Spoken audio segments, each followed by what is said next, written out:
लगाता है रब ताला की बारगाह में, कल हश्र के मैदान में रब ताला की बारगाह में जब वो बंदा जहन्नम में जाने लगेगा तो कुरान मजीद की आंख और ज़बान हो जाएगी और रब ताला की बारगाह में खड़ा हो जाएगा और अर्ज करेंगे परवरदिगार आलम, ए मेरे खालिक को मालिक, ये जो बंदे जहन्नम में जा रहा है ये मुझे पढ़ने वाला इंसान था, मेरा कारी था, मेरा हाफिज था, रोजाना इसे पढ़ा करता था, रोजाना इसे देखा करता था, रोजाना इसे चुमा करता था, रोजाना अपनी आंखों से लगाया करता था, अपने सीने से लगाता था। ए परवरदिगार आलम, ए मेरे खालिक को मालिक, तेरे महबूब का फरमान आलीशान है, कल जो कुरान को पढ़ने वाला वो जहन्नम में नहीं जाएगा। कुरान को पढ़ने वाला ये छोड़िए जहन्नम की जाने की बात करिए, कुरान के जो सीने के एक आयत को अपने सीने में रखेगा कब्र में जब मरेगा मिट्टी उसे नहीं खाप सकती है। सुभान अल्लाह, सुभान अल्लाह। कुरान की अजमत है। आज जो हमारे मुआशरे में डॉक्टर इंजीनियर बनाने का शौक जो चढ़ा है, बनाइए बनाइए, मैं कहूँ बनाइए, दुनियादारी इल्म होना भी चाहिए, लेकिन सबसे पहले अपने कुरान बच्चे को सिखाइए, कुरान सिखाइए कि बुलंद मर्तबा किताब है ये, और इसमें कोई सी शक नहीं है कि तो भी लाखों करोड़ों किताब खरीद लीजिएगा उसमें तरह से शक होगा। एक इंसान देखेगा नहीं दूसरा ठीक है, दूसरा इंसान उससे पढ़ा लिखा इंसान होगा नहीं यहाँ पर गलत लिखा हुआ है, फिर उससे तीसरा आदमी जा पड़ा यहाँ पर गलत लिखा हुआ है। लेकिन कुरान ऐसी किताब है 1400 साल पहले रब ताला ने दावा किया था, आज भी कोई इंसान इसमें गलत नहीं निकाल पाया है, किसी तरह से कोई शक नहीं है। और इसमें क्या है, ताला फरमाता है हुदल लिल मुत्तकीन, इसमें हिदायत है डरने वालों के लिए, हर एक के लिए नहीं है, जो डरता है खुदा से।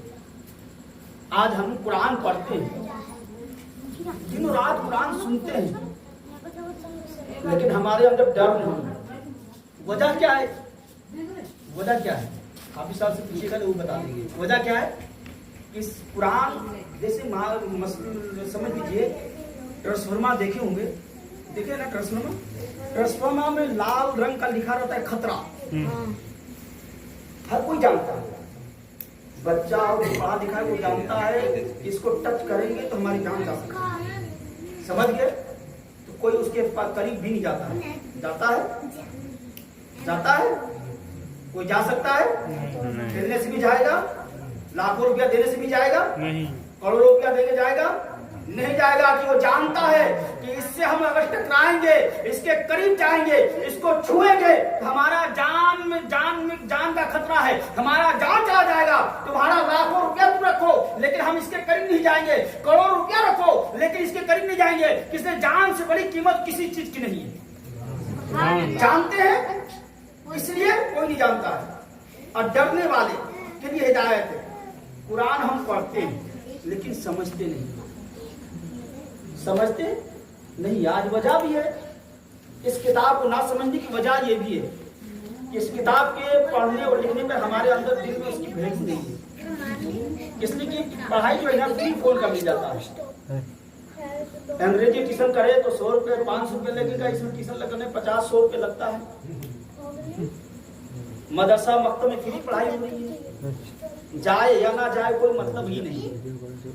अगर वही बच्चा अंग्रेजी स्कूल में पढ़ रहा है तो उसके दादा दादी बाप भाई सब कोई परेशान रहता है, सुबह से स्कूल गया कि नहीं, स्कूल की तैयारी हुई कि नहीं, माँ से कोई परेशान है कि अपने शोहर अपनी बीबी से बच्चे का टिफिन बनाया कि नहीं, बच्चा को तैयार किया, हर कोई उससे पूछेगा जब तक स्कूल ना चला जाए। क्यों भाई, क्यों?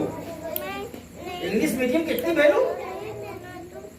वजह इसलिए है कि एक बच्चा इंग्लिश मीडियम पढ़ाने में 5,000 लमसम खर्चा होता है ना, उसको पढ़ाई की वैल्यू नहीं है। 5,000 जो बाप के जेब से जा रहा है उसकी वैल्यू है। और यही पढ़ाई की वैल्यू हम अगर कुरान मजीद पढ़ाने का अगर 500 रुपया ले लेना फिर देखिएगा फिर बच्चा दिनों रात पढ़ ले जाएगा, अगर बच्चा गार्जियन अगर टाइट हो जाए तो। लेकिन आज अल्लाह तबारक व तआला इसलिए कुरान के पढ़ाने और लिखने में हदिया नहीं है, ये अल्लाह का करम है। पढ़ाने वाले पढ़ा किसने की? कुरान पढ़ना और सीखना दुनिया के सबसे अफजल इंसान है। सबसे अफजल इंसान कौन है? जो कुरान पढ़ाए और सीखे और सिखाए, सबसे अफजल इंसान। मैं तो कहता हूँ कुरान इल्म इतना दीजिए कि कुरान को समझे कि हम रब, कुरान क्या है? खुदा की कलाम है, खुदा का बात है। डर क्यों नहीं है? हम पढ़े अल्हम्दुलिल्लाह रब्बिल आलमीन और रहमान रहीम मालिक यौमिद्दीन इय्याका नअबुदु व इय्याका नस्तईन इहदिना सिरातल मुस्तकीम। समझे? कुछ समझ में आया?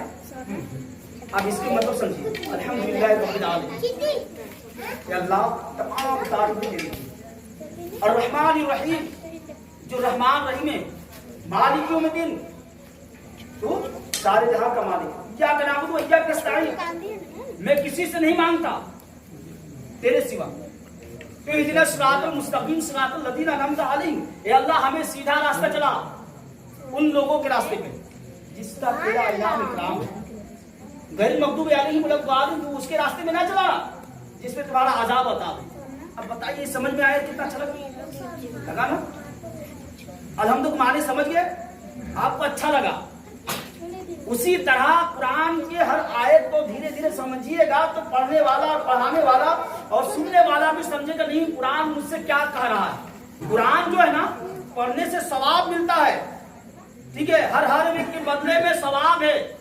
अलिफ लाम मीम, हमने सुना 3 हर्फ, मैंने पढ़ा 3 हर्फ, आपने सुना 3 हर्फ ना, अलिफ लाम मीम 30 नेकी मिल गई। अब इसी को 3 को हम गलत पढ़ेंगे। सिक्का के 2 पहलू होता है, एक पथ है तो एक चीट है, एक तरफ नेकी है तो दूसरी तरफ गुनाह भी है। अगर कुरान को हम गलत पढ़ेंगे तो उसका गुनाह सवाब मिलने के अलावा गुनाह मिलेगा। सुनने वाला भी गुनाह, पढ़ाने वाला भी गुनाह, पढ़ने वाला भी गुनाह। आप लोग सोचते भी होंगे ना कि इमाम साहब पास जाते हैं, मेरा बच्चा साल भर 1.5 साल 6 साल महीना पढ़े, एक ही किताब में रटे हुए हैं। क्यों? वजह क्या जानते हैं? इसमें हमें पैसा नहीं मिल रहा, हमें कोई फायदा, दुनिया में फायदा नहीं है, लेकिन कयामत के दिन फायदा मिलेगा। क्या फायदा मिलेगा? कि अगर हमने सही बच्चा को पढ़ा दिया, ये बच्चा जब तक पढ़ता रहेगा तब तक मुझे सवाब मिलता रहेगा, और कल होकर ये बच्चा किसी को पढ़ा दिया तो उसका भी सवाब इनको भी मिलेगा, हमको भी मिलेगा। और वो बच्चा अगर उसको किसी को पढ़ा दिया तो ये समझ लीजिए सारिया जारिया, सवाब जारिया है, कयामत तक चलता रहेगा। जैसे मेरे उस्ताद ने मुझे पढ़ाया, मेरे उस्ताद को किसी ने और ने पढ़ाया, अब उसका सवाब चलता रहेगा। जो नेकी हमको मिलेगी मेरे उस्ताद को भी मिलेगा, जो नेकी उसको मिलेगा उनको, यानी कोई नेकी में कमी नहीं रहेगी। लेकिन अगर कोई हमने किसी को गलत पढ़ा दिया, किसी को कुरान गलत पढ़ा दिया, कुरान के माने गलत पढ़ा दिया, कुरान का मर्तबा गलत पढ़ा दिया, अब ये गलत पढ़ेगा तो हमें भी नहीं गुनाह मिलेगा, मेरे उस्ताद को भी गुनाह मिलेगा, उनके उस्ताद को भी नहीं गुनाह मिलेगा। ये नहीं यानी चलता रहेगा कि आपने अपने बच्चे को सही पढ़ने को तौफीक दीजिए, सही पढ़ाइए। आप पढ़ा रहे पैसा देकर पढ़ाइए, लेकिन कभी कभी आप ट्रेनिंग भी ले लीजिए, अपने बच्चे कुरान पढ़ रहे कि सही पढ़ रहे कि नहीं पढ़ रहे। पता चला खेती किए, दाना डाले, बीज लगाए, सब कुछ सब कुछ डाले और खेती भी हमारा कुछ निकला नहीं। क्या खेती किए, जुताई किए, सल्फेट पे सब जीते, दवाई यानी धान उन सब लगा लिए, और लास्ट में जब खेती काटने का टाइम आएगा और एक भी दाना धान का नहीं मिलेगा तो क्या कीजिएगा? हाय अफसोस, मैंने क्या किया? तो आपने तो खेती कर दिया, बच्चे को पढ़ाने के लिए भेज दिया, सब कुछ कर दिया, लेकिन कयामत के दिन रब ताला के बारे में कहिए गए, परवरदिगार मैंने अपने बच्चे को पढ़ाया तो उसका सवाब कहा? कहेगा रब ताला तुम्हारे बच्चे ने कभी कुरान को सही पढ़ाई नहीं, क्या सवाब मिलेगा? तब पछताइएगा, हाय रे मेरा बच्चा दिन रात में कुरान पढ़ा था, कुछ पढ़ा। इसलिए कि नेकी है लोगों, नेकी सोच समझ के क्या करो, इसलिए कि ये नेकी जो करेंगे ना, ये नेकी कयामत के दिन काम आएगी, नेकी कयामत के दिन काम आएगी।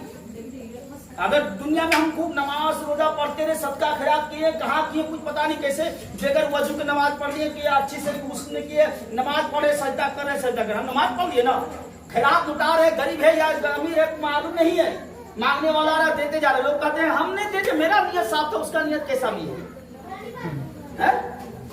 बाजार में जब जाते हैं तो एक सामान को, कपड़ा को टटोलते काहे के लिए? किसी सामान को लेने के बाद 10 मरतबा देखते हैं, हमारी माँ बहन तो और ज्यादा, ये अच्छा नहीं है, देखो टेढ़ा मेरा बेड़ा से करके देखती है, कपड़ा टान करके देखती है, कपड़ा कितना दिन चलेगा, जो 1 साल 2 साल चलने वाले कपड़ा, 5 साल चलने वाले कपड़े को हम 10 दुकान में तोड़ते हैं, उसके दाम मोल बढ़ाई करते हैं कि ज्यादा ले रहा है, कम ले रहा है, ठग रहा है क्या नहीं ठग रहा है। एक दुकान में 1 घंटा 2 घंटा लगा देते एक कपड़ा खरीदने के लिए, तो आप सोचिए जो 5 साल चलने वाला, 2 साल चलने वाले कपड़े कितना टटोलते हैं, जो कयामत के दिन हमारी नेकी काम आने वाली है, उसमें कितना हमें टटोलना चाहिए। कपड़ा खरीदे अच्छा ठीक है, कल कयामत के दिन हमने नमाज रोजा हर ज़कात किए, सदका खैरात किया और हमारा कोई नेकी नहीं मिला, फिर पछताइएगा ना? पछताइएगा नहीं पछताइएगा? किताबों में आता है एक इंसान, गरीब इंसान अपनी बेटी की शादी के लिए पैसा जमा करने लगा।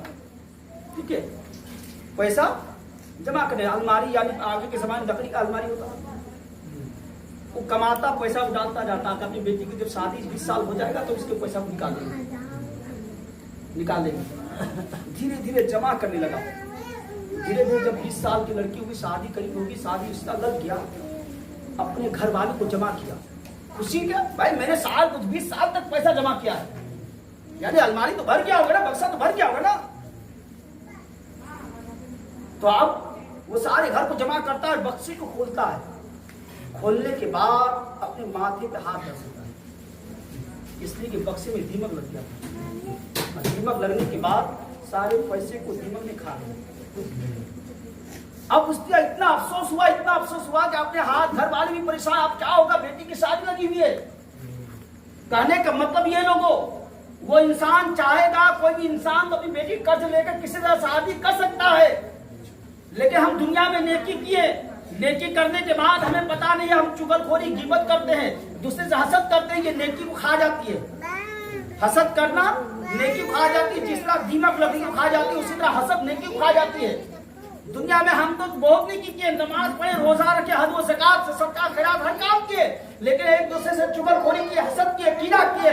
जब कयामत के दिन सोचिएगा ना कि हम दुनिया में तो बहुत नमाज रोजा पढ़ जाए, हमारे बक्से को खोला जाए, हमारे नेकी के बक्से को खोला जाए, लेकिन जब बक्से को खोलिएगा तो आपके बक्से में, नेकी के बक्से में दीमक लगा होगा, जो आपकी नेकी को खा के खत्म कर दिया होगा।